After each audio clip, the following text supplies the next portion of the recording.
Ok, entonces, como siempre, todos los videos ya están ordenados en lista de reproducción. Pueden ver todos los videos dentro del canal, en la sección donde dice playlists o listas. Y también pueden cambiar la velocidad del video según sus gustos, ¿ok? Verlo más eficientemente, más rápidamente, o incluso enlentarlo si lo quieren escuchar más lento. Hoy vamos a hablar ahora de Mateo capítulo 26. Vamos a enfocarnos el día de hoy en la Eucaristía, pero vamos a leer unas cosas antes de hablar de eso. Acuérdense que la semana pasada habíamos hablado de que los principales sacerdotes y los ancianos del pueblo, dice del pueblo, o sea, del pueblo judío, o sea, no eran a veces quizás unas personas anticatólicas van a decir que, dice que los sacerdotes asesinaron a Jesús. Eso quiere decir que eran los padres católicos, los sacerdotes católicos. Eso es incorrecto. No está hablando aquí de los sacerdotes católicos. Incluso los apóstoles aún no han sido ordenados como sacerdotes hasta la última cena. Eso va a suceder después. Aquí habla de los principales sacerdotes y los ancianos del pueblo, ¿ok? Está hablando en cuestión del pueblo judío, los sacerdotes del Antiguo Testamento, ¿sí? Que eran del tribu de Leví, ¿ok? Y dice que pues lo querían matar a nuestro Señor Jesucristo. Pero ahora pasamos al lugar llamado Betanía. Este lugar se encuentra hacia el oriente de Jerusalén. Aquí está Jerusalén, ahí donde dice Jerusalén, esa bolita que está aquí, donde puse el ratón. Y hacia la derecha, aquí en el oeste, perdón, en el este, el lado oriente de Jerusalén está Betanía. Entonces ahí está cerquitas de Jerusalén. Y ahí está nuestro Señor Jesucristo. Y aquí vamos a ver que una mujer va a ungir la cabeza de nuestro Señor Jesucristo. ¿Ok? Dice esto. Estando Jesús en Betanía, en casa de Simón el leproso, se acercó a él una mujer con un frasco de alabastro de perfume muy costoso y lo derramó sobre su cabeza cuando estaba sentado a la mesa. Pero al ver esto, los discípulos se indignaron y decían, ¿para qué este desprecio? Desperdicio, perdón. ¿Para qué este desperdicio? ¿Sí? ¿Por qué está desperdiciando esto? ¿Sí? Porque este perfume podía haberse vendido a gran precio y el dinero habérselo dado a los pobres. ¿Sí? O sea, que están diciendo, ¿por qué lo derramó todo? ¿Por qué hizo eso? Eso es desperdiciar. ¿Sí? ¿Por qué no lo vendió mejor y dar ese dinero a los pobres? ¿Sí? Pero el versículo 10 dice, pero Jesús, dándose cuenta, les dijo, ¿por qué molestan a la mujer? Pues buena es la obra que me ha hecho, porque a los pobres siempre los tendrán con ustedes, pero a mí no siempre me tendrán. Pues al derramar ella este perfume sobre mi cuerpo, aquí está la explicación. ¿Por qué dijo a los pobres siempre los tendrán con ustedes, pero a mí no siempre me tendrá? Dice el versículo 12. Pues al derramar ella este perfume sobre mi cuerpo, lo ha hecho a fin de prepararme para la sepultura. En verdad les digo que donde quiera que este evangelio se predique en el mundo entero, se hablará también de lo que lo que esta mujer ha hecho en memoria de ella. ¡Qué grande! Sí, esta obra, algo muy simple, da derramar esta, este perfume muy costoso sobre la cabeza de nuestro Señor Jesús, pero Jesús dice que donde quiera que esté este evangelio sea predicado, también que se hable de lo que ha hecho esta señora. ¿Ok? Entonces miren cómo Jesús aclara la situación. ¿Cómo lo aclaró nuestro Señor? Vamos a ver aquí, en primer lugar, Betanía significa casa de obediencia. ¿Ok? Entonces esto señala que el hecho de que nuestro Señor Jesús fue obediente incluso hasta la muerte. ¿Sí? Como dice Filipenses capítulo 2.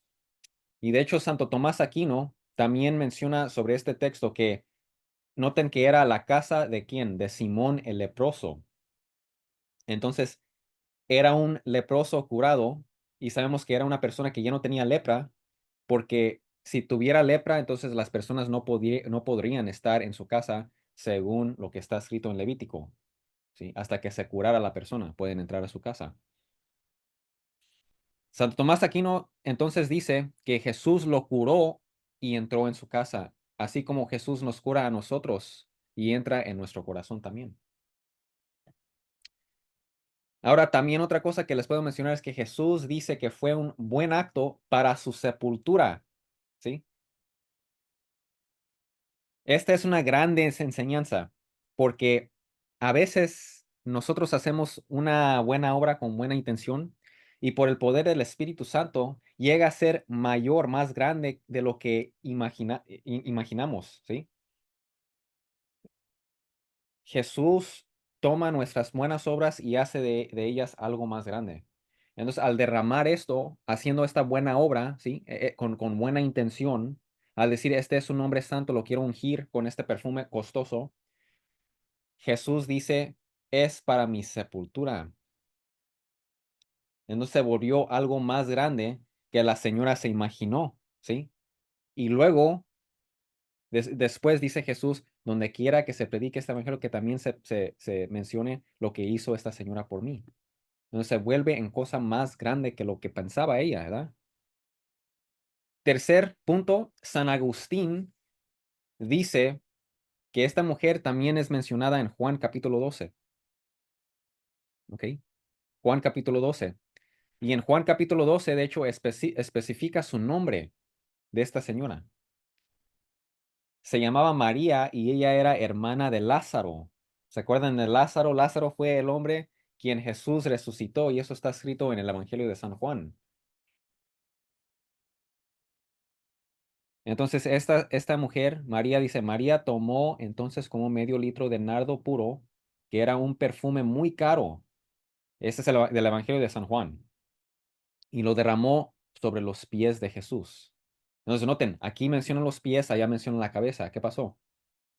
Hizo las dos cosas. Mateo habla de cuando la derramó sobre la cabeza y luego el apóstol, el Evangelio de San Juan nos menciona que lo derramó sobre los pies. Entonces, eso quiere decir que eran los dos, nada más que se enfocan en diferentes detalles.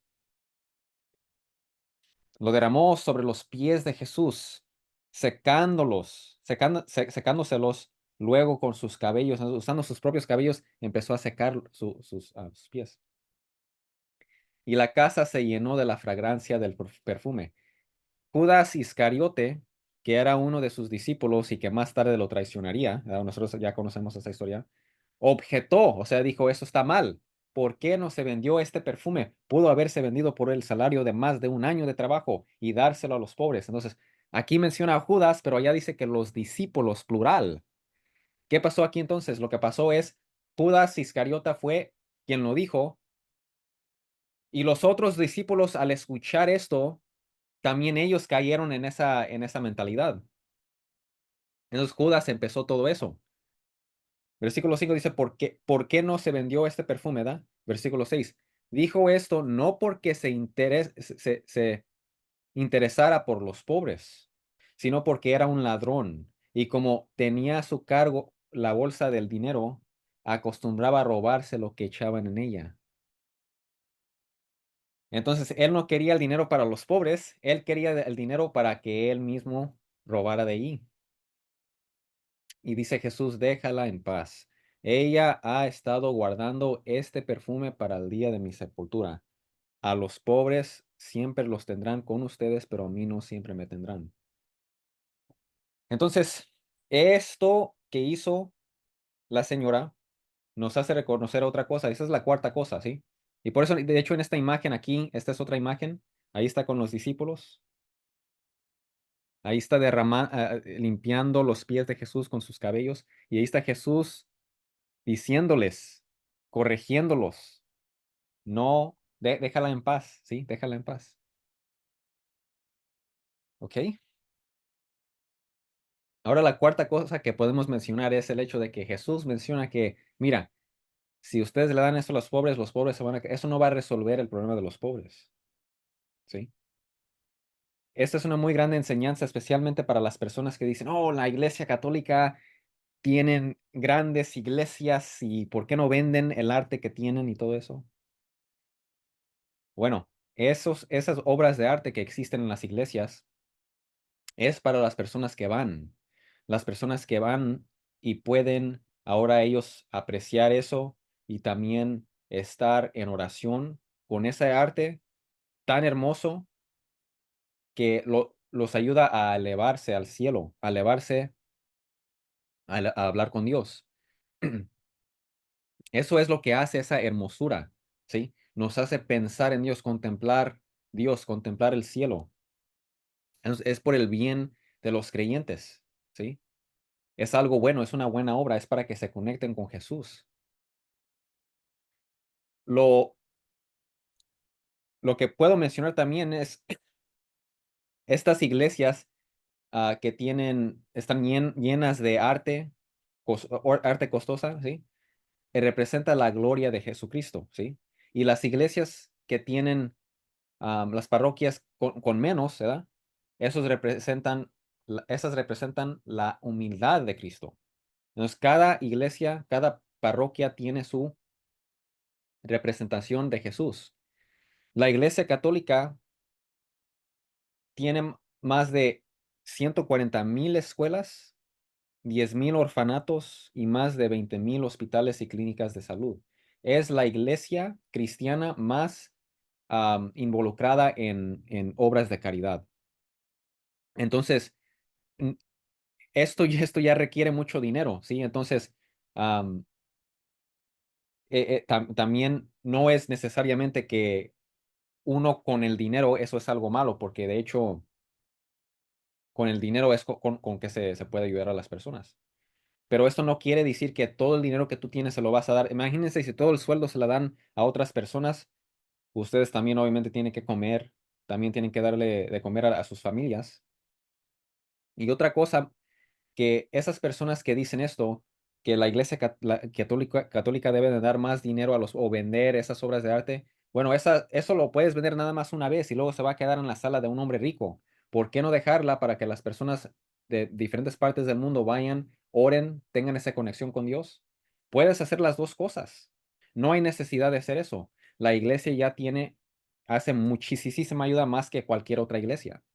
Entonces, puedes hacer las dos cosas. Imagínense si yo me paso dentro de un restaurante y les digo a las personas, les empiezo a gritar, ¿qué andan haciendo aquí comprando esta comida cara? ¿Por qué no tragan en sus casas frijoles con arroz y lo demás se lo dan a los pobres? Imagínense si yo haría eso. No, tú puedes hacer las dos cosas. Puedes ir disfrutar de buena comida y a la vez ir a ayudar a los pobres como lo hace la iglesia. De igual manera, ¿cuánto más podemos ofrecer estas cosas a Dios, estas obras de arte a Dios? ¿Sí? Y también ayudar a las personas a la vez, como lo hace la Iglesia Católica. ¿Ok?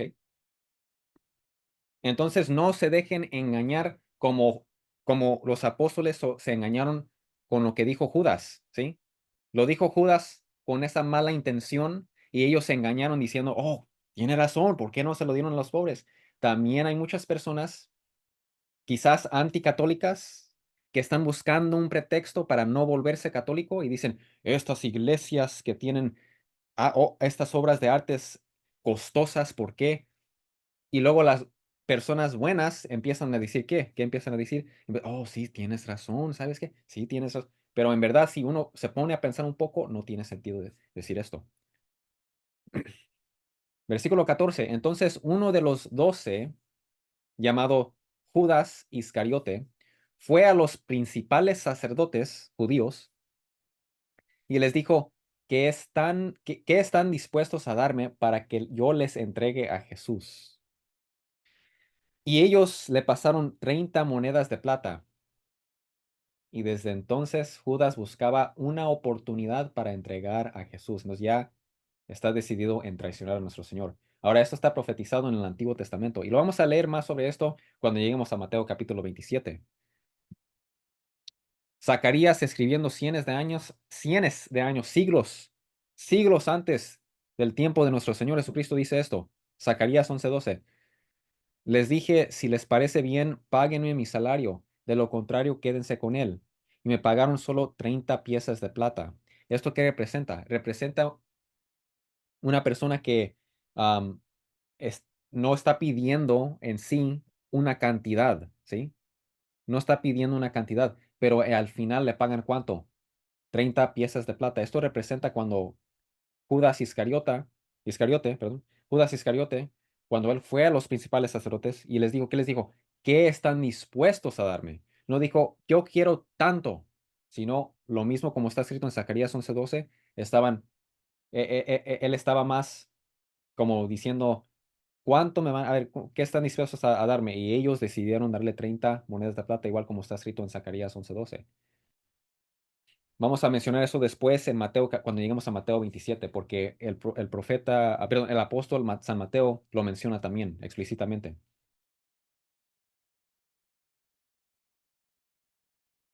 El primer día de la fiesta de los panes sin levadura se acercaron, perdón, lo voy a leer de nuevo porque lo leí mal. El primer día de la fiesta de los panes sin levadura, se acercaron los discípulos a Jesús diciendo, ¿dónde quieres que hagamos los preparativos para que comas la Pascua? Acuérdense, se estaba acercando la Pascua. Y ahora llegó el primer día de la fiesta de los panes sin levadura. ¿Qué es eso? Un pan sin levadura quiere decir pan que no tiene ningún tipo de cosa que haga que el pan se infle. ¿Ok? Por ejemplo, ya hemos hablado de esto cuando hablamos en Mateo capítulo 12 de la levadura. Hay agentes o ingredientes que le puedes agregar a los pasteles, a los panes, a las galletas, para que se inflen. Eso se llama levadura. ¿Ok? Pan sin levadura está plano, plano, ¿sí? No se infla porque no tiene la levadura para que se infle. ¿Ok? Esto viene de Éxodo capítulo 12, esta práctica que ellos tienen. ¿Ok? Éxodo capítulo 12. El pueblo del antiguo pacto tenía que tomar, esto está en Éxodo capítulo 12. El pueblo del antiguo pacto, es decir, el pueblo judío del Antiguo Testamento, Jesús estaba bajo el Antiguo Testamento, él vivió la ley según Gálatas 4:4. Él estaba bajo la ley, él cumplía la ley, la antigua ley, la ley de Moisés. Y también los apóstoles, ¿verdad? Eran judíos. Lo que dice Éxodo 12 es que ellos tenían que tomar un animal de un año de edad, sin mancha, ¿ok? Sin ningún tipo de mancha. Sacrificarlo, colocar la sangre alrededor de las puertas para protegerlos de la muerte. En particular, el primer nacido, para proteger el primer nacido de la muerte. Y luego comían el cordero de la Pascua. Después tenían que comer pan sin levadura durante toda una semana. Entonces, ahí dice el primer día de los panes sin levadura. La razón es porque por una semana completamente tenías que sacar toda la levadura de tu casa y comer panes sin levadura por una semana, ¿ok? Todo esto representa a nuestro Señor Jesucristo. Los panes sin levadura, el animal que fue sacrificado, todo esto es símbolo de nuestro Señor Jesucristo. Y aquí está lo que dice el Papa San León Magno. Él fue un papa del quinto siglo y lo expresa tan hermosamente. Fíjense, esto es de lo que escribió Sermón número 58. Dice, empezando, amados, a tratar una vez más el relato evangélico de la pasión del Señor.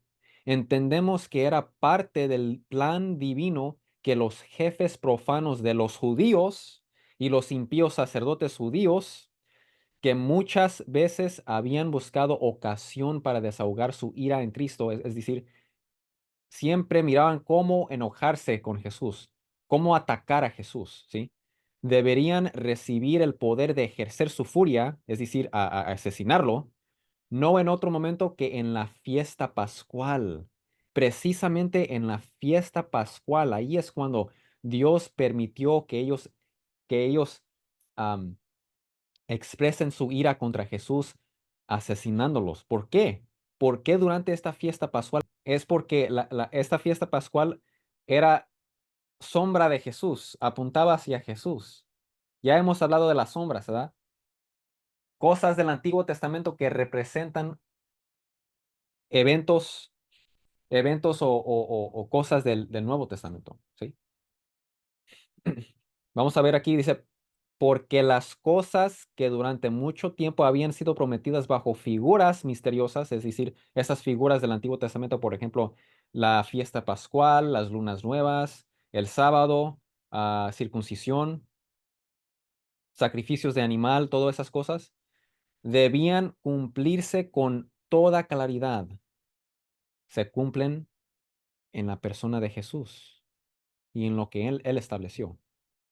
Por ejemplo, la oveja verdadera, es decir, Jesús, tuvo que reemplazar a la oveja que era su antitipo, es decir, las ovejas del Antiguo Testamento que fueron sacrificadas.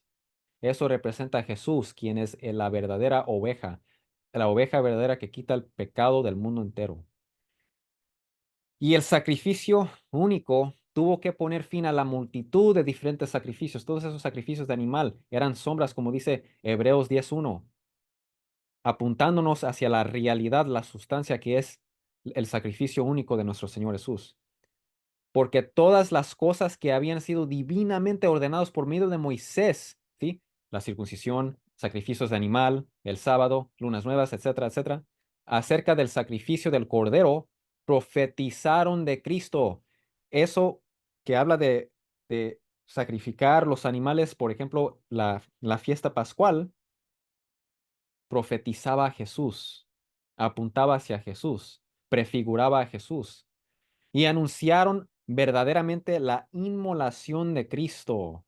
Por lo tanto, para que las sombras cedan ante la sustancia, ¿sí? Tenemos la sombra que es lo del Antiguo Testamento, tenemos la sustancia que es lo del Nuevo, y los tipos, es decir, el Antiguo Testamento, cesen en presencia de la realidad, es decir, el cumplimiento que está en el Nuevo.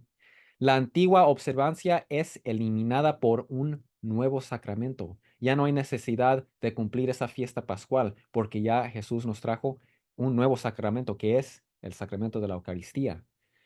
La víctima pasa a ser víctima, ¿sí? Las víctimas de sacrificio, es decir, los animales que fueron sacrificados en el Antiguo Testamento, pasa a ser Jesús.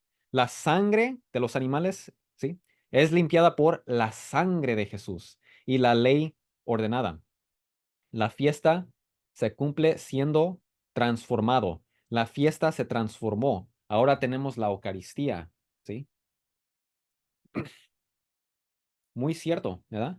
Primera de Corintios 5, 7 al 8 dice, desháganse de la vieja levadura para que sean masa nueva, panes sin levadura, porque la levadura en el Nuevo Testamento representa el orgullo, ¿sí? Tenemos que estar sin orgullo, como lo son en realidad, porque Cristo, nuestro Cordero Pascual, ya ha sido sacrificado. ¿Quién es nuestro Cordero Pascual? El Señor Jesús. Él ya ha sido sacrificado. Espérenme. ¿Qué debemos de hacer después de que el Cordero Pascual es sacrificado? ¿Sí? Sacrificarlo, colocar la sangre y luego comer el cordero. Por eso Jesús fue sacrificado y ahora consumimos su cuerpo y su sangre en la Eucaristía. Y por eso dice San Pablo, así que celebremos nuestra Pascua, la Eucaristía, no con la vieja levadura, que es malicia y la perversidad, sino con pan sin levadura, que es la sinceridad y la verdad. ¿Sí? Wow. Noten, más claro. ¿Sí? El cordero pascual tenía que ser un año, ¿sí? El animal sacrificado tenía que ser de un año. Y eso representa a Jesús, que murió joven. Tenía que ser sin mancha alguna. Esto representa que, esto representa que Jesús era sin pecado. Fue sacrificado por la vida, ¿sí? Jesús también fue sacrificado por la vida, ¿verdad? Porque fue sacrificado este cordero y agarraban la sangre, lo pusieron alrededor de las puertas para que el primer nacido no muriera. De igual manera, Jesús fue sacrificado para que nosotros no estemos muertos espiritualmente. La sangre del animal se pone alrededor de la puerta, la sangre de Jesucristo se pone sobre nosotros. La sangre los protegió de la muerte. La sangre de Jesús nos protege de la muerte espiritual. El sacrificio fue comido, ¿verdad? Se comieron el sacrificio. Ahora nosotros también comemos el sacrificio que es Jesús, el cuerpo y la sangre de nuestro Señor Jesucristo en la Eucaristía. Entonces tenemos un nuevo éxodo, ¿sí? Éxodo quiere decir salida. Salieron de Egipto. Así como Dios liberó a los israelitas de la esclavitud en Egipto, Jesús nos libera de la esclavitud del pecado. Antes del éxodo de Egipto, se estableció la cena pascual en Éxodo capítulo 12, cuando Dios los mandó a hacer esto, a hacer esta fiesta pascual, donde van a tomar el cordero, lo van a sacrificar, poner la sangre alrededor de la puerta y luego comer el sacrificio, ¿sí? Así también Jesús, antes de morir y resucitar por nuestros pecados, establece la cena de de la nueva Pascua, la Eucaristía, para que su pueblo, todos nosotros lo consumamos hasta que vuelva. Nuevo éxodo. Jesús, acuérdense, fue bautizado en el río Jordán. Jesús fue bautizado en el río Jordán. Y el río Jordán es muy importante, según en el Antiguo Testamento, ¿sí? Este es el mismo río por el cual pasaron los israelitas para llegar a la tierra prometida. Acuérdense, Dios los sacó de Egipto en el libro de Éxodo y vemos en el libro de Josué que entraron por medio de dónde? Por medio, entraron a la tierra prometida por medio de el río Jordán. ¿Ok? Repito, salieron de Egipto, pasaron por el desierto y luego al llegar a la tierra prometida se metieron por donde? Por el río Jordán. Entonces Jesús entró en el río Jordán para significar el fin del antiguo éxodo y el hecho de que ahora Él nos llevará al nuevo éxodo. Después de que Jesús fue bautizado, dice que los cielos se abrieron y el Espíritu de Dios descendió sobre él como una paloma, ¿sí? Y descendió la voz del Padre diciendo, este es mi Hijo amado, ¿verdad? ¿Se acuerdan de Mateo capítulo 3? Esto quiere decir, eso significa como el hecho de que el cielo se abre para nosotros cuando somos bautizados. El cielo es la nueva tierra prometida, ¿sí? Que Dios nos promete. Si perseveramos, vamos a llegar a la tierra prometida que es el cielo. Y el Espíritu Santo desciende sobre nosotros en el bautismo y nos convertimos en hijos de Dios Padre, ¿sí? Eso representa todo eso el bautismo. Entonces tenemos que bautizarnos, bautizarnos y perseverar para poder llegar a la tierra prometida que es el cielo. ¿Por qué esto es importante? Bueno, la razón que esto es importante es porque ahora les voy a hablar de el nuevo maná. Si se acuerdan en el Antiguo Testamento, esto está escrito en Éxodo capítulo 16, ¿ok? Éxodo 16. Dios los saca a los israelitas de Egipto y ahora Dios les va a dar de comer, ¿ok? Y baja esta comida del cielo para que coma su pueblo. Para llegar a la tierra prometida, es decir, a la tierra de Canaán, ¿verdad? Cuando salieron los israelitas de Egipto, iban rumbo ¿a dónde? A la tierra de Canaán. Tuvieron que cruzar el desierto y Dios los alimentó con maná del cielo para mantenerlos con vida, para mantenerlos vivos, para que no se murieran de hambre. Dios bajó pan desde el cielo, este gran milagro. Y el libro de Éxodo nos dice que sabía como a obleas y miel. Cuando escucha la palabra oblea, piensen en pan, ¿sí? Cuando escuchan la palabra miel, ¿en qué van a pensar? Van a pensar en la tierra prometida. ¿Por qué? Porque Dios les dijo, yo los llevo a una tierra donde corre la leche y la miel. Es decir, es un lugar muy fértil. Va a haber mucho fruto, ¿sí? Lugar fértil. Entonces la miel representa la tierra prometida. Y esto es muy importante. ¿Por qué? Porque para nosotros, ¿qué representa? ¿Sí? Aquí escribí, por lo tanto, el maná significaba que Dios quería mantenerlos con vida, vivos, para que eventualmente pudieran llegar a la tierra prometida, ¿verdad? De igual manera, Jesús nos dio la Eucaristía para que nos mantuviéramos vivos hasta el día que lleguemos a la nueva tierra prometida que es el cielo. Ahorita estamos en el desierto. Muchas tentaciones, como también los israelitas sufrieron muchas tentaciones en el desierto. Vamos rumbo a la tierra prometida que es el cielo, como los israelitas iban rumbo a la tierra prometida de Canaán. Y Dios los sostenía a ellos. Dios los mantuvo vivos por medio del maná, ¿sí?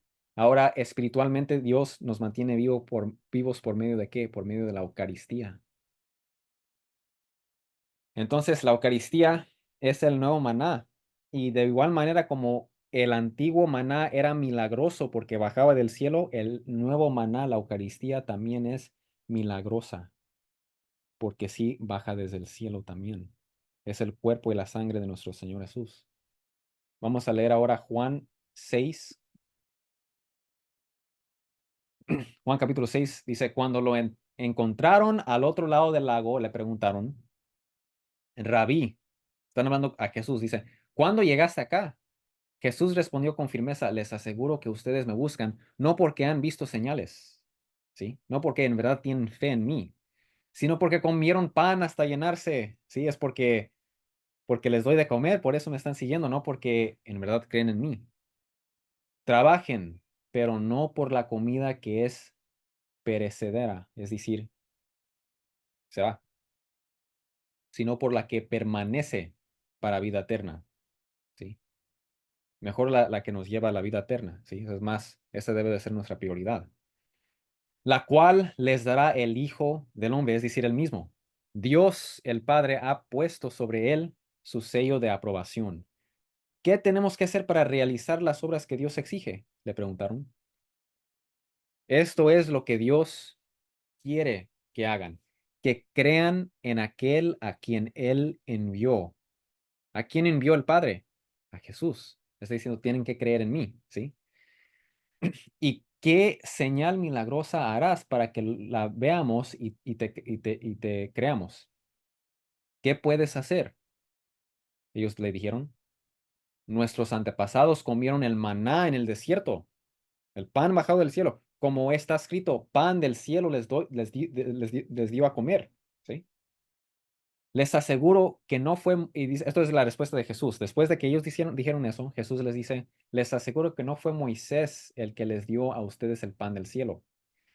El que da el verdadero pan del cielo es mi Padre. El pan de Dios es el que baja del cielo y da vida al mundo. Yo soy el pan de vida. El que a mí viene nunca pasará hambre y el que en mí cree nunca más volverá a tener sed. Vamos a ver de cuál manera Dios va a derramar esa gracia. Vamos a ver que es por medio de Él mismo. Él mismo se va a dar a nosotros en la forma de pan y vino. Fíjense. Juan 6, ahora versículos 47 en adelante. Dice, les aseguro que el que cree tiene vida eterna. ¿Por qué? Vamos a ver. Yo soy el pan de vida. Los antepasados de ustedes comieron el maná en el desierto. Sin embargo, murieron. Pero este es el pan que baja del cielo. El que come de él no muere. Yo soy el pan vivo que bajó del cielo. Si alguno come de este pan, vivirá para siempre. Entonces tenemos que comer el pan. ¿Cuál pan? El mismo. Este pan es mi carne y lo daré para que el mundo viva. Tenemos que comer su carne, su sangre. Los judíos comenzaron a disputar entre sí. ¿Cómo puede este darnos a comer su sangre? Perdón, su carne, ¿sí? ¿Cómo eso cómo puede ser? Les aseguro, afirmó Jesús, que si no comen la carne del Hijo del Hombre ni beben su sangre, no tienen realmente vida, no tienes vida de verdad, no tienes esa vida espiritual que necesitas. El que come mi carne y bebe mi sangre tiene vida eterna, y yo lo resucitaré en el día final, porque mi carne es verdadera comida y mi sangre es verdadera bebida, se come, se bebe, ¿sí? Es el pan y el vino consagrado. El que come mi carne y bebe mi sangre permanece en mí y yo en él. Así como me envió el Padre viviente y yo vivo por el Padre, también el que come de mí vivirá por mí. Este es el pan que bajó del cielo. Los antepasados de ustedes comieron maná y murieron, pero el que come de este pan vivirá para siempre. Todo esto lo dijo Jesús mientras enseñaba en la sinagoga de Capernaum. Ahora siguiendo, vamos a acabar aquí ya 8 versículos más. Dice, al escucharlo, muchos de sus discípulos exclamaron, esta enseñanza es muy difícil. ¿Quién puede aceptarla? Noten, no tenían fe. Por eso dice Jesús, el que cree en mí tendrá vida eterna. ¿Por qué? Porque vamos a poder disfrutar de todos esos regalos que nos da Dios. Si no crees, si tú dices, no, eso es imposible, yo no voy a creer eso, ya ni modo. Jesús, muy consciente de que sus discípulos murmuraban por lo que habían dicho, les reprobó. Les reprochó, perdón, les reprochó. ¿Esto les causa tropiezo? ¿Qué tal si vieran al Hijo del Hombre subir a donde antes estaba? ¿Sí? Él va a subir al cielo y desde el cielo nos va a dar su cuerpo, su sangre. ¿Sí? Él tiene el poder. El espíritu da vida, la carne no vale para nada. ¿Qué está diciendo allí? El espíritu da vida en el sentido de que nosotros tenemos que cooperar con el espíritu. Si no cooperamos con el Espíritu Santo, vamos a llegar a estar sin fe y decir, no, esto es imposible, yo no lo creo. Estás pensando muy carnalmente. Tienes que pensar según el Espíritu. Por eso dice, la carne no vale nada. Si estás pensando según la carne, si estás pensando como humano, no lo vas a creer. Pero si lo piensas espiritualmente, siguiendo el Espíritu, te va a ir bien. Las palabras que les he hablado son espíritu y son vida. ¿Sí? Entonces, ¿cómo se les ocurre a estas personas cuestionar esto? Fíjense, versículo 64. Sin embargo, hay algunos de ustedes que no creen todo esto que les he dicho y aún no creen.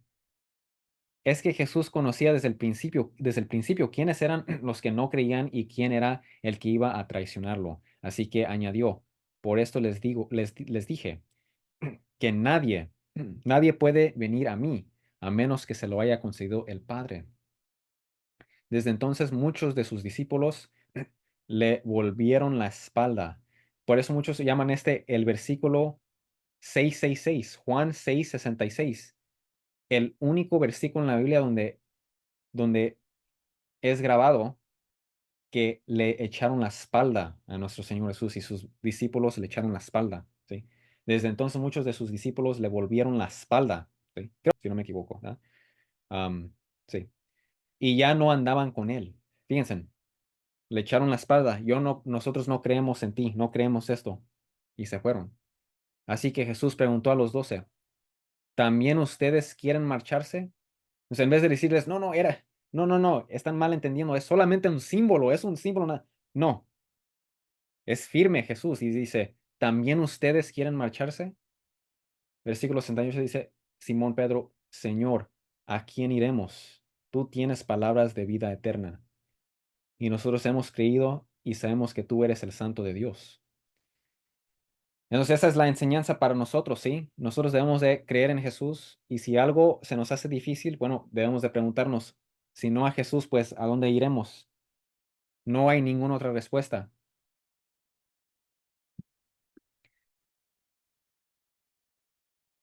Ahora, ¿qué es la carne y la sangre que nos da? ¿De qué forma nos la da Jesús? Es en la forma de pan y vino.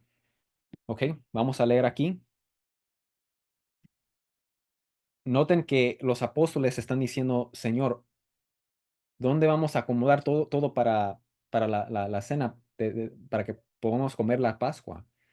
Y él respondió, vayan a la ciudad, a cierto hombre y díganle, el maestro dice, mi tiempo está cerca, quiero celebrar la Pascua en tu casa con mis discípulos. Entonces los discípulos hicieron como Jesús les había mandado y prepararon la Pascua. Noten, muy misterioso nuestro Señor Jesús, ¿verdad? Vayan a tal lugar, a tal hombre y dile esto y ¡zas! ¿Verdad? Dios ya lo tiene acomodado, pero por qué no dio más detalles Jesús? La razón es para que Judas no sepa, para que tenga tiempo nuestro Señor Jesús a comer esa última cena, para que llegue de sorpresa al lugar, ¿sí? Y para que tenga tiempo de comerlo antes de ser arrestado. Al atardecer, estaba Jesús sentado a la mesa con los 12 discípulos y mientras comían dijo, en verdad les digo que uno de ustedes me entregará. Ellos profundamente entristecidos comenzaron a decir uno por uno, ¿acaso soy yo, Señor? O sea, ellos mismos se cuestionaban porque confiaban más en las palabras que Jesús que en ellos mismos. ¿Acaso soy yo, Señor? Él respondió, el que metió la mano al mismo tiempo que yo en el plato, ese me entregará. No sé por qué lo traduce así. La palabra es la palabra, se me hace que es la palabra meta en griego, que quiere decir ¿ok?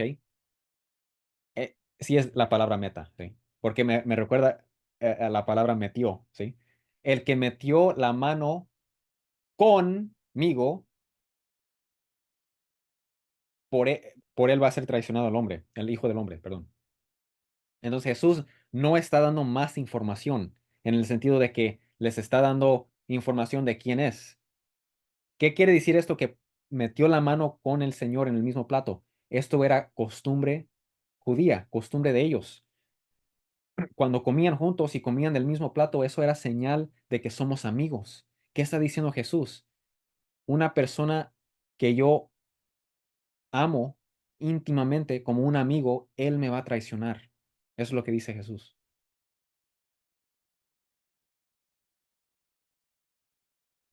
El Hijo del Hombre se va, según está escrito de él, sí, porque esto estaba profetizado.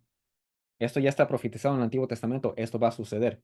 Pero hay de aquel hombre por quien el Hijo del Hombre es entregado. No es pretexto para hacer el mal. El hecho de que Dios toma cualquier mala obra y lo hace bueno, lo hace más grande y más bueno, eso no es pretexto para hacer algo malo, ¿sí? El sacrificio de Jesús, la crucifixión de nuestro Señor Jesús se hizo sacrificio para el mundo entero. Sacrificio para el mundo entero, sacrificio para el perdón de los pecados, ¿sí?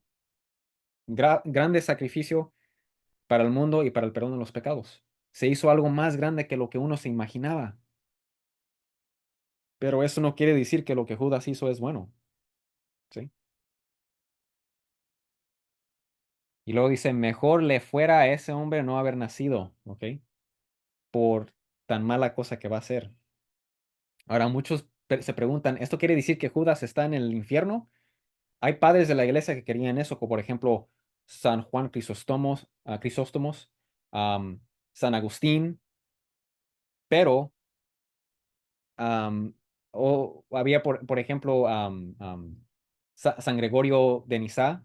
Él era más, él tenía un perspectiva más, con más optimismo, ¿sí?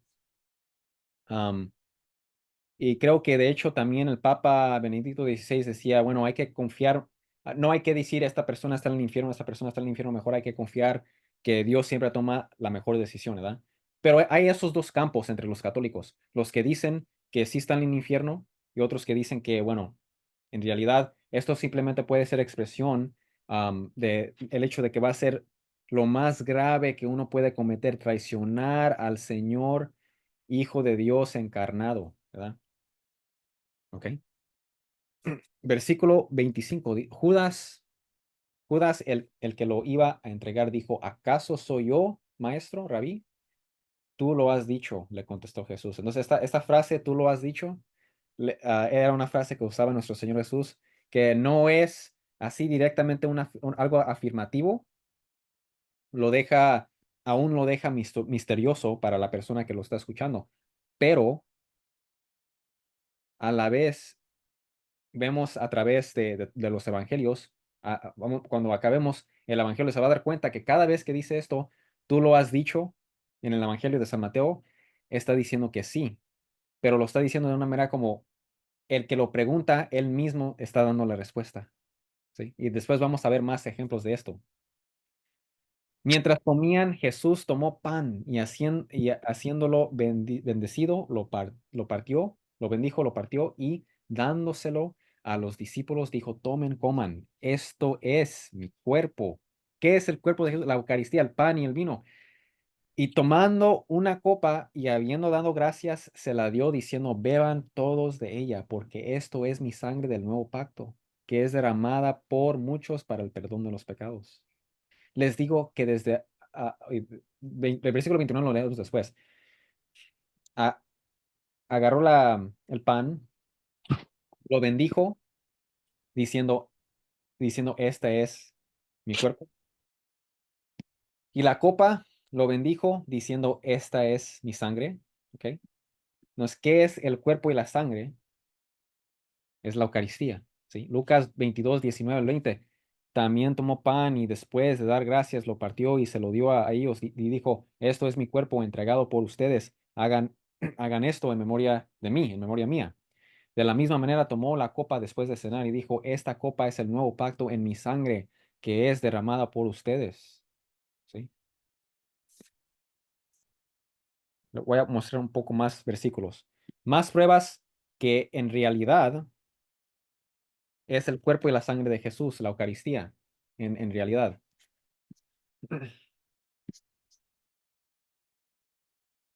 Ahora vamos a ver qué dice el apóstol San Pablo. ¿Ok?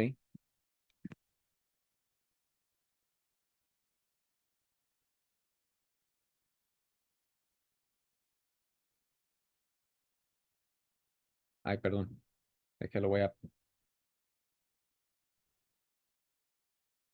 Primera de Corintios 10, versículos 16 al 22. Dice, esa copa de bendición por la cual damos gracias, ¿no significa que entramos en comunión con la sangre de Cristo? Es una pregunta que no espera respuesta porque la respuesta es obvia. Obviamente que sí. Está diciendo que no tenemos comunión con la sangre de Cristo cuando bebemos esa copa. Y luego dice, ese pan que partimos, ¿no significa que entramos en comunión con el cuerpo de Cristo? Sí. Hay un solo pan del cual todos participamos. Por eso, aunque somos muchos, formamos un solo cuerpo, ¿sí? Por medio de la Eucaristía. Por eso en las oraciones dice el Padre, ah, ah, en las oraciones, eso vemos incluso lo podemos ver en las oraciones eucarísticas, pero después hablamos de eso. Consideren al pueblo, dice San Pablo, consideren al pueblo de Israel. Consideren al pueblo de Israel. No entran en comunión con el altar los que comen de lo sacrificado. ¿Qué está? Entonces está el altar y en el altar está lo sacrificado, ¿verdad? Ese es el propósito de un altar, tener sacrificio, ¿sí? ¿Qué quiero decir con esta comparación? Aquí se va a explicar. Que el sacrificio que los no judíos ofrecen a los ídolos sea algo o que el ídolo mismo sea algo. No, sino que cuando ellos ofrecen sacrificios, es decir, los gentiles, los paganos, los que ofrecen sacrificios en sus altares, lo ofrecen a demonios, lo hacen para los demonios. No es que los ídolos que ellos tengan existan en sí, no es que son dioses que existen en verdad, sino que cuando ellos hacen esos sacrificios, lo están haciendo a los demonios, no para Dios. Y por eso está diciendo San Pablo, no pueden ustedes ir a esos servicios paganos y luego venir a misa. Eso no se puede hacer. Y no quiero que ustedes entren en comunión con los demonios, no quiero que hagan eso. No pueden beber de la copa del Señor y también de la copa de los demonios. No pueden participar de la mesa del Señor y también de la mesa de los demonios. La mesa de los demonios, es decir, los altares paganos donde sacrificaban para sus dioses, donde sacrificaban para sus dioses, ¿verdad? La mesa del Señor, entonces, es el altar donde se ofrece sacrificio a Dios. Eso quiere decir que los cristianos sí tenemos sacrificio, el sacrificio de la Eucaristía. Y esta palabra viene de Malaquías. Malaquías 1, versículo 7 al 8 dice, pues en que ustedes traen a mi altar alimento contaminado. Aquí Dios está enojado con el pueblo, le está diciendo, ¿por qué ustedes ofrecen cuando me dan un animal de sacrificio? No es de los mejores animales que tienen. Es un animal que no puede caminar, un animal que ya se está muriendo, ya no lo quiere, no, pues ya no lo quiero, déjaselo doy al Señor, ¿verdad? Entonces Dios les está corrigiendo. Todavía preguntan en qué te hemos profanado. Noten que dice, en qué ustedes traen a mi altar alimentado, contaminado. Altar, alimento contaminado, ¿sí?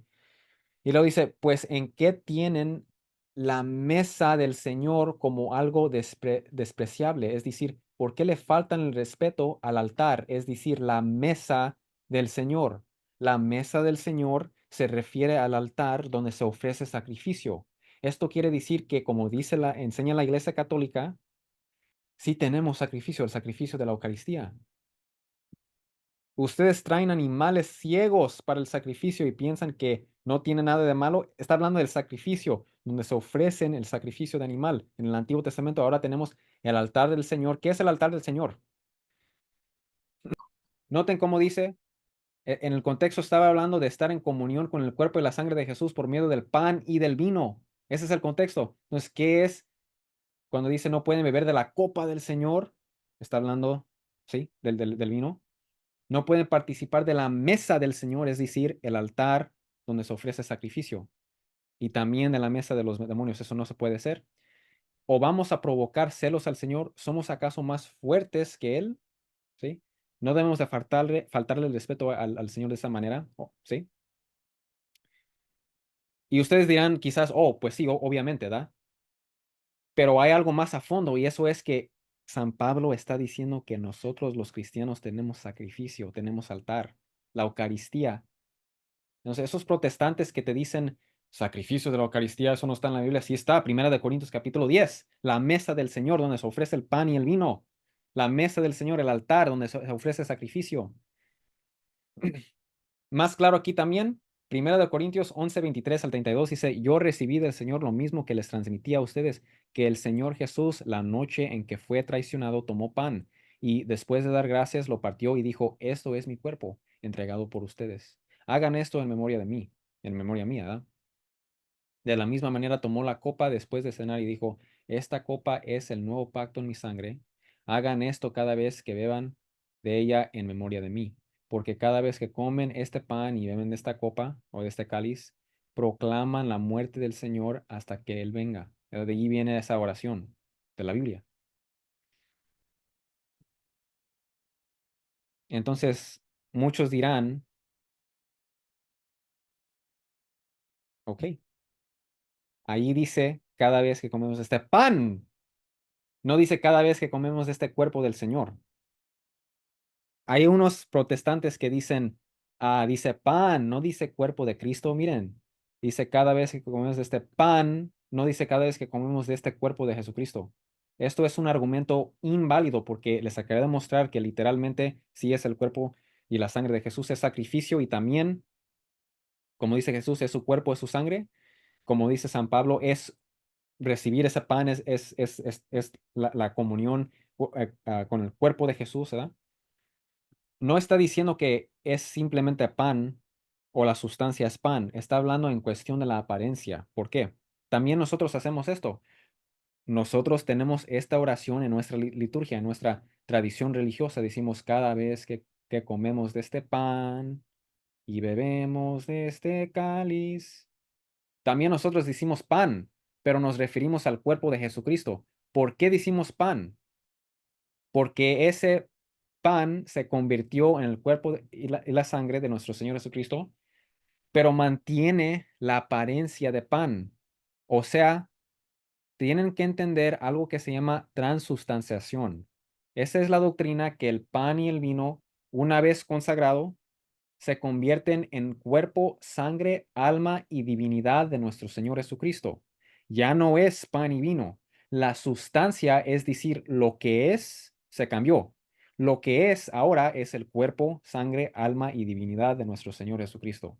Pero los accidentes, es decir, la apariencia y las propiedades del pan y del vino, todavía sabe como pan, todavía sabe como vino, eso se queda, permanece. Y por eso es válido llamarlo pan, aunque la sustancia ya no es pan, ahora es el cuerpo y la sangre de Jesús, porque ahora Jesús se nos ha presentado, Jesús se nos ha presentado en la forma de pan y vino. Entonces muchos, cuando te digan esto, esa es la respuesta. Está hablando en cuestión de apariencia, igual como en Daniel capítulo 12, versículo 2. Esto se llama, para los que no saben, esto se llama lenguaje fenomenológico. Es cuando mencionas algo según cómo se parece, ¿sí? Por ejemplo, en Génesis capítulo 1 vemos algo que se llama el firmamento. ¿Qué es el firmamento de Génesis capítulo 1? El firmamento de Génesis capítulo 1 se refiere al cielo, ¿sí? Donde están volando los pájaros y todo eso, ¿sí? Pero muchos notan que firmamento es algo firme, algo sólido. Incluso en el hebreo se refiere a algo sólido. Y muchos dirán, bueno, ¿qué está diciendo la Biblia? Que eh, el cielo es sólido, que lo puedes tocar como puedes tocar un pedazo de fierro o eso es lo que está diciendo. Aunque la palabra sí es firmamento, no está hablando literalmente de algo que es sólido, sino está hablando en cuestión de apariencias. Si tú miras hacia el cielo, y esto es lo que miraban en los antiguos, cuando miraban hacia el cielo, pareciera como si el cielo es sólido. Entonces usaban una palabra sólido, sólido, sólido o firmamento para describir el cielo. No es que literalmente es sólido, sino es según la apariencia. Y sabemos que ellos no creían que literalmente está sólido, porque en Génesis 1 también menciona las luces que están en el cielo, el sol, y dice que está en el firmamento, está dentro del firmamento. ¿Cómo va a estar, edad, esto dentro de algo sólido? Como que no tiene y moviéndose, da el sol. ¿Cómo van a pensar que está dentro de algo sólido? Eso no tiene sentido. No está diciendo literalmente que es sólido, sino según la apariencia parece como si el cielo estuviera sólido. Es simplemente lenguaje fenomenológico. Estás hablando en cuestión de cómo se aparece. También en Daniel 12:2 dice lo mismo. Cuando uno muere, la alma se separa del cuerpo y llega al cielo. Eso incluso está en el Antiguo Testamento. En Génesis 14:14 dice Dios, le dice Dios a Abraham, cuando tú te mueras, tú irás con tus padres, irás con... Y cuando fue enterrado, no fue enterrado con sus padres, fue enterrado con su esposa. Entonces, no está hablando del entierro, está hablando de cuando vaya con sus padres en la vida después, va a seguir vivo en espíritu. También en los libros, se me hace que es, se me hace que es en los Macabeos, menciona que Jeremías está orando por el pueblo, después de muerto, él está orando por el pueblo. ¿Sí? Entonces, siguen vivos después de muerto. Pero fíjense aquí, Daniel 12:2 dice, del polvo de la tierra se levantarán las multitudes, los que duermen. Eso está hablando después de la resurrección, donde van a resucitar los que duermen. ¿Cómo que duermen? No están dormidos, están muertos. ¿Por qué dice que duermen? Algunos de ellos para vida eterna, pero otros para quedar en la vergüenza y el desprecio eternos.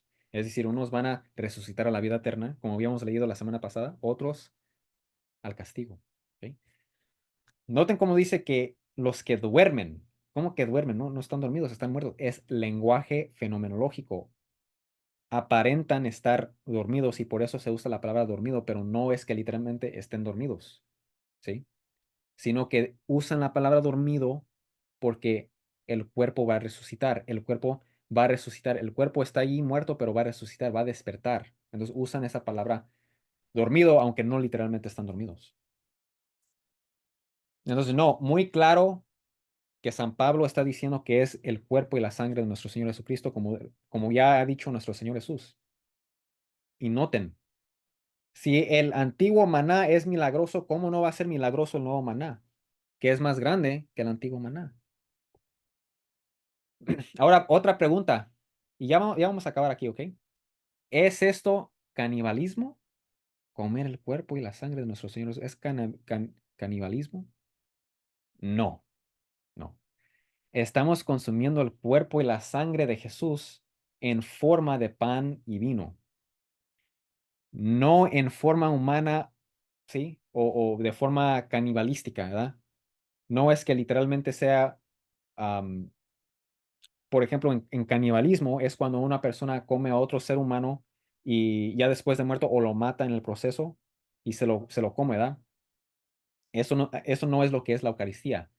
La Eucaristía es cuando Jesús se presenta a nosotros en la forma de pan y vino, no en forma humana, en forma de pan y de vino, ¿sí?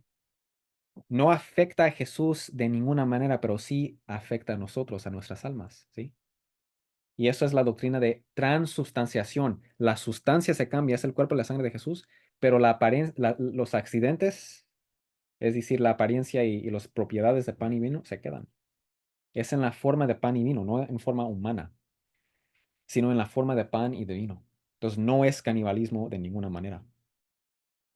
Malaquías 1:11, de hecho, profetizó la Eucaristía.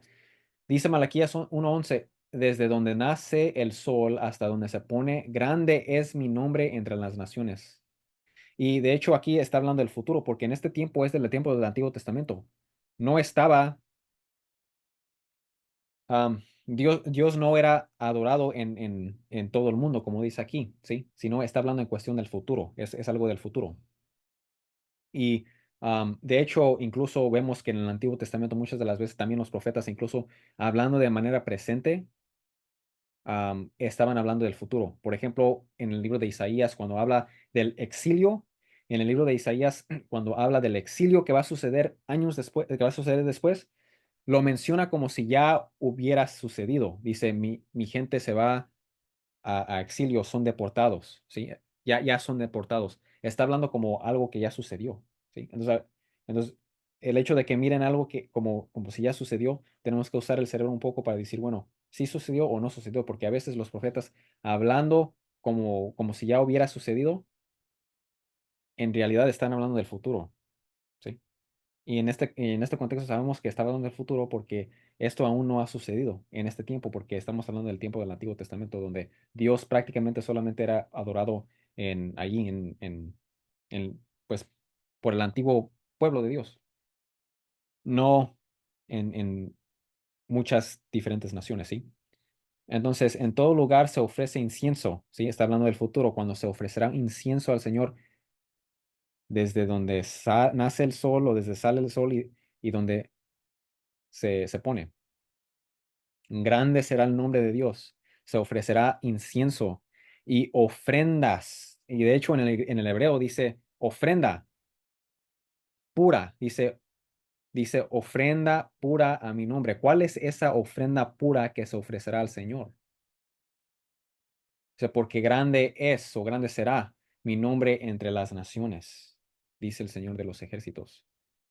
¿Cuál es este sacrificio, esta ofrenda que se ofrece, esta ofrenda pura, este sacrificio puro que se ofrece en muchas diversas naciones? Es la Eucaristía. Se cumple en la Eucaristía. Y esto lo vemos en la historia, fíjense, en Historia de Padres de la Iglesia, aquí, del Didaché, capítulo 14, escrito en el primer siglo, dice, reúnanse en el día del Señor, es decir, el día domingo, partan el pan y ofrezcan la Eucaristía, pero primero confiesa tus faltas para que tu sacrificio sea puro. Es un sacrificio, hermanos. Por,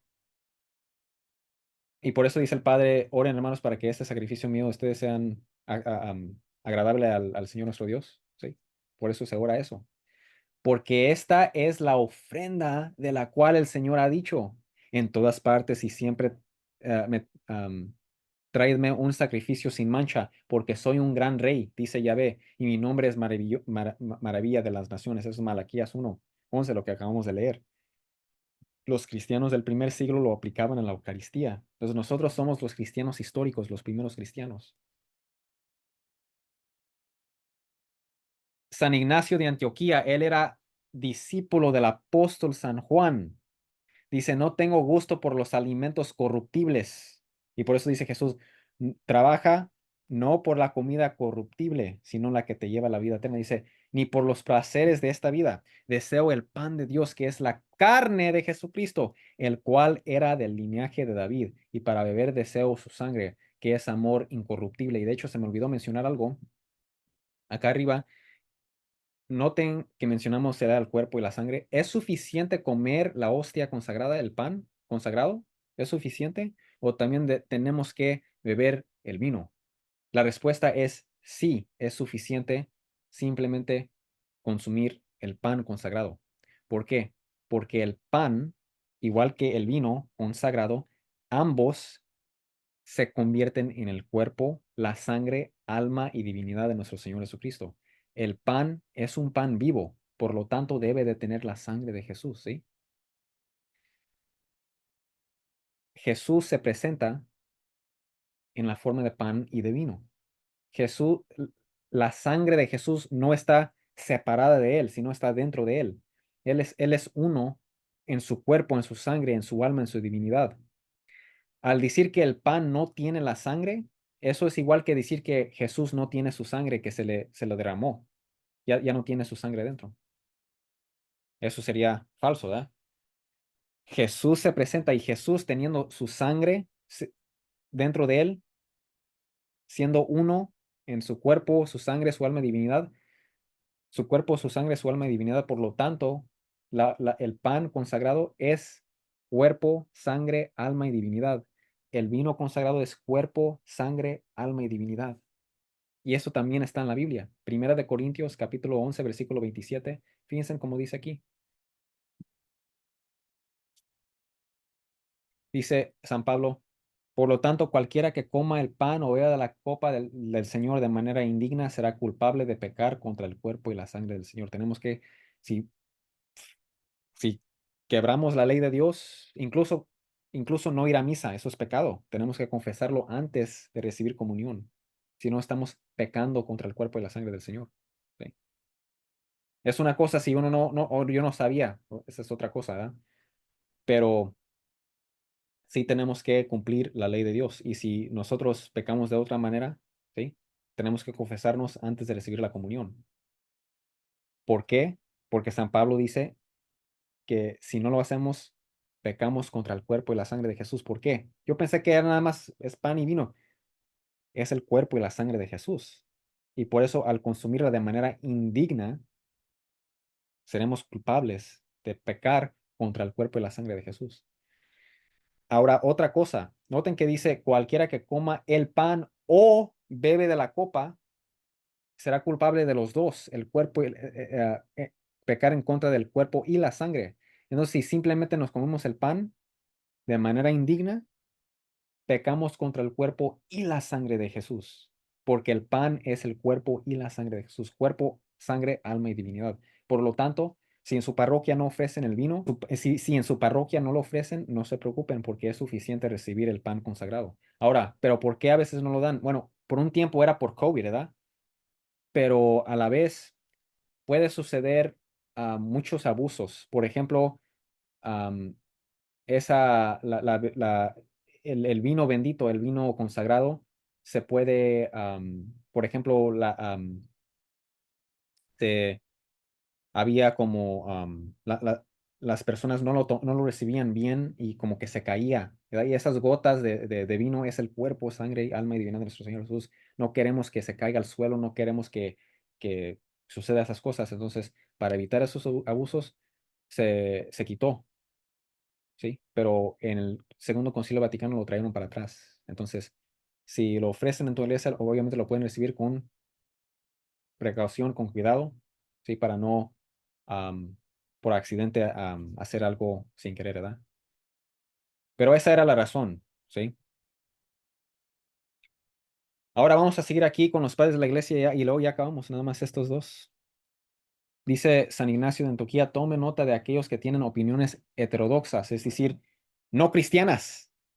Ten cuidado con las personas que tienen ideas no cristianas sobre la gracia de Jesucristo que ha venido a nosotros y vean cuán contrarias son sus opiniones a la mente de Dios. Son tan contrarios ellos a la mente de Dios. Se abstienen de la Eucaristía y de la oración porque no confiesan que la Eucaristía es la carne de nuestro Salvador Jesucristo, carne que sufrió por nuestros pecados y que es padre, y que ese padre, perdón, ese padre en su bondad resucitó. Sí, el padre resucitó al hijo, pero también el hijo siendo Dios se resucitó a él mismo. Por eso dice en Juan capítulo 2 dice Jesucristo nuestro Señor, destruyen este templo, es decir, el templo de su cuerpo, yo lo levantaré en 3 días, ¿sí?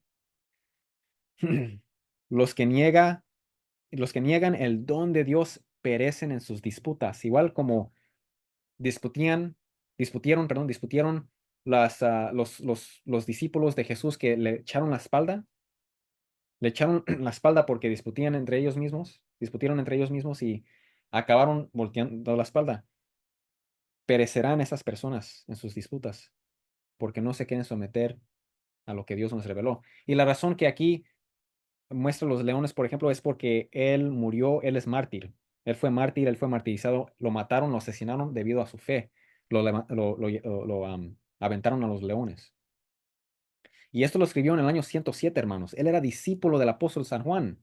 Y él cree que la Eucaristía es el cuerpo de Jesucristo, el cuerpo que murió por nuestros pecados. San Justino Mártir en el año 150 dice, a este alimento lo llamamos Eucaristía y a nadie más se le permite participar en él, excepto aquel que cree nuestra enseñanza, que nuestra enseñanza es verdadera, ¿sí? Los que creen en las enseñanzas y que ha sido lavado en el lavatorio que es para la remisión de los pecados y para la regeneración. Es decir, los que han sido bautizados, ¿ok? Y por lo tanto, vive como Cristo lo ordenó, ¿sí? O sea, no puedes estar en pecado mortal y recibir porque no los recibimos como pan común ni como bebida común, no es pan y vino simplemente, ¿no? Pero como Jesucristo nuestro Salvador se encarnó por la palabra de Dios y tuvo carne y sangre para nuestra salvación, así también como se nos ha enseñado, entonces Él mismo recibió esto de alguien más, no proviene de Él. Esa es tradición apostólica. El alimento que se ha convertido en Eucaristía mediante la oración eucarística, mediante la consagración, establecida por el Señor y por cuyo cambio se nutre nuestra sangre y carne, es a la vez la carne y la sangre de Jesús encarnado. Año 150. San Ireneo, el último, dice, pero, y hay muchos que les puedo mostrar, porque hay personas que dicen, no, eso de la Eucaristía, que es cuerpo y sangre de Jesús, como dicen los católicos, eso viene desde ya años, sí, un milenio después de los tiempos de Jesús, eso es cuando lo inventaron los católicos. No, eso es tradición apostólica, viene desde el primer siglo, desde los apóstoles, hermanos.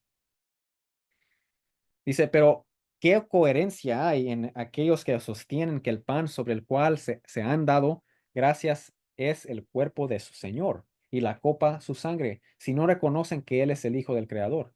¿Cómo pueden decir que la carne que ha sido alimentada por el cuerpo del Señor y por su sangre se corrompe, se corrompe y no participa de la vida? Noten, este santo era un genio, ¿ok? Él está respondiendo a unas personas que en su tiempo no creían en la encarnación, ¿sí? En la encarnación de nuestro Señor Jesucristo, que se hizo hombre. Jesús se hizo hombre. Ellos no creían eso, pero aún así practicaban la comunión, la Eucaristía, aún la practicaban. Y dice San Ireneo, eso no tiene sentido. ¿Cómo crees en la Eucaristía, ¿sí?